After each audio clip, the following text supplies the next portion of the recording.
لوگوں کے بڑے بڑے دعوے ہیں اس بارے میں. کوئی کسی قبر کے بارے میں باتیں سناتا ہے، کوئی کہتا ہے یہ وہ داتا ہے، وہ فلاں دستگیر ہے، وہ گنج بخش ہے. شرعی طور پہ اس کی کیا حقیقت ہے؟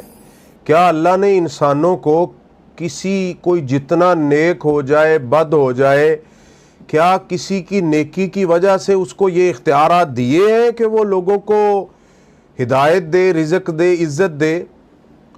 تو اللہ نے بہت بڑی ایک حقیقت ہمارے سامنے واضح فرمائی ہے، اور وہ حدیث قدسی ہے.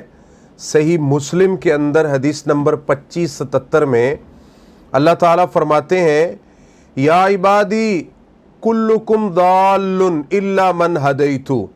میرے بندو تم سب گمراہ تھے. کلکم، سارے بندے اس میں آتے ہیں، تم سب گمراہ تھے. اس کا مطلب یہ ہوا کہ جن کے بارے میں بڑے بڑے دعوے کیے جاتے ہیں یہ تو اس قابل بھی نہیں تھے کہ خود ہدایت لے سکتے. اللہ تعالیٰ فرماتے ہیں کہ الا من ہدیتہ، میں جس کو میں ہدایت دوں وہ ہدایت پہ آ سکتا ہے، باقی تم سب بیکار تھے، مجھ سے ہدایت مانگو. آگے فرمایا یا عبادی کلکم جائع الا من اطعمتہ. تم سب بھوکے تھے، ایک ذرہ اگانے کے قابل نہیں تھے، نہ تمہارے بس میں فصلیں اگانا تھا، نہ فروٹس اگانا تھا، نہ کچھ بھی نہیں تھا. یہ سب جھوٹے دعوے ہیں. الا من اطعمتہ، مگر جس کو میں کھلاؤں، جس کو میں رزق دے دوں، جس کو میں سب کچھ دے دوں کھانے کے لیے. اللہ اکبر، مجھ سے مانگا کرو، میں تمہیں کھلاتا ہوں، اور کوئی نہیں کھلاتا. یا عبادی کلکم عار، تم سب بغیر کپڑوں کے تھے. تم جن کو داتا، دستگیر، غریب نواز اور گنج بخش کہہ رہے ہو، تمہارے پاس تو کپڑے بھی نہیں تھے. جب تم آئے ہو دنیا میں کپڑے نہیں تھے، جب جا رہے ہو تب بھی نہیں ہے. یہ کتنی حقیقت زبردست ہے. ہم نے خود غسل دیا، کندھوں پہ اٹھا کے قبرستان میں قبر میں دفن کر کے آئے، اور پھر اوپر سے آ کے ہم نے مانگنا شروع کر دیا کہ ہمیں اولاد دے دو، رزق دے دو، عزت دے دو. اللہ تعالیٰ فرماتے تم سب ننگے تھے الا من کسوتہ، مگر جس کو میں کپڑے پہنا دوں. مجھ سے کپڑے لیا کرو، مجھ سے کپڑے مانگا کرو، میں تمہیں لباس دیتا ہوں. یا عبادی انکم تخطئون باللیل والنہار وانا اغفر الذنوب جميعا. تمہارا کام ہے گناہ کرنا، تمہاری فطرت میں ہے گناہ کرنا، اور میں بخشنے والا ہوں. میرے بندو تم تو گناہگار ہو، تم تو گناہ کرنے والے ہو. گناہ کرنے والا داتا دستگیر کیسے ہو سکتا ہے؟ میں بخشنے والا ہوں. یہ مجھے شرف حاصل ہے، یہ میری عزت اور جلالت ہے کہ میں بخشتا ہوں اپنے بندوں کو. مجھ سے معافی مانگو. اور آگے فرمایا یا عبادی انکم لن تبلغوا ضری فتضرونی.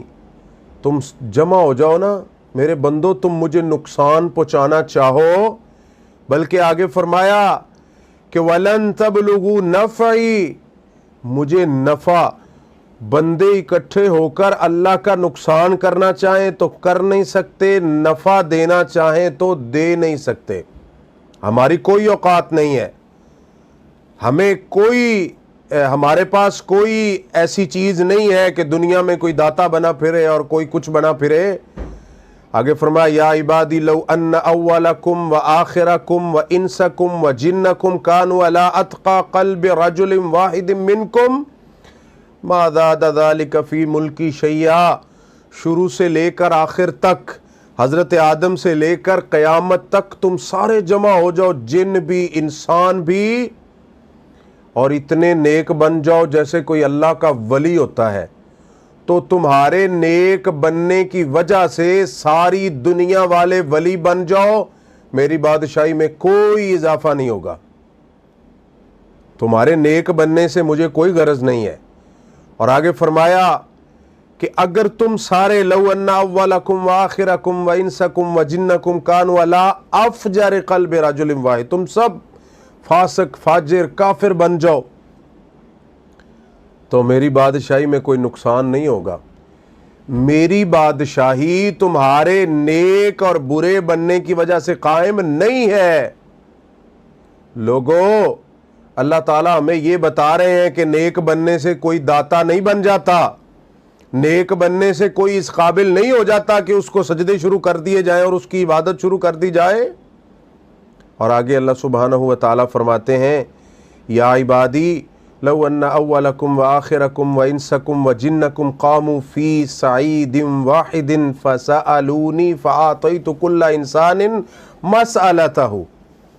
تم سب حضرت آدم سے لے کر قیامت تک جن و انس ایک میدان میں جمع ہو کے اللہ سے سوال کرو، اپنی خواہشات کے مطابق جتنا کچھ مانگو اللہ تمہیں دے دیں، سب کچھ ہر کسی کو اس کی خواہش کے مطابق دینے کے بعد اللہ تعالیٰ کہتے ہیں کہ میرے جو خزانے ہیں ما نقص ذلک مما عندی الا کما ينقص المخیط اذا ادخل البحر، جیسے سوئی کو سمندر میں ڈبو کے باہر نکالیں تو جتنی پانی سمندر کے پانی میں کمی ہوتی اتنی میرے خزانوں میں ہوگی۔ کیا مطلب؟ کہ سوئی کے ساتھ سمندر کے پانی میں کوئی کمی، کوئی نقص نہیں ہوتا۔ تو اللہ تعالیٰ کہتے ہیں میرے خزانوں میں بھی کوئی نقص نہیں ہے، جتنا مرضی مانگ لو۔ اور آگے فرمایا، یا عبادی انما ہی اعمالکم احصیہا لکم ثم اوفیکم ایہا، تمہارے اعمال کو لکھا جا رہا ہے، فرشتے لکھ رہے ہیں کرامن کاتبین، تم جو کر رہے ہو لکھ رہے ہیں، اور پھر اس کا پورا پورا تمہیں بدلہ دیا جائے گا۔ کوئی نیک ہے، بد ہے، جیسا بھی ہے، ہر کسی کے اعمال لکھے جا رہے ہیں۔ کوئی اس سے مبرہ نہیں ہے کہ کوئی نیک بن گیا تو اس کے اعمال نہیں لکھے جائیں گے۔ ہمارے بڑے بڑے لوگ دعوے کرتے ہیں، سب کے لکھے جا رہے ہیں، اور قیامت کے دن پورا پورا بدلہ ملے گا ان کو۔ فَمَن وَجَدَ خَيْرًا فَلْيَحْمَدِ اللَّهِ، جس کو خیر مل گئی، جنت کامیاب ہو گیا قیامت کے دن، تو وہ اللہ کی تعریف کرے، کیونکہ ہدایت کس نے دی؟ اللہ نے۔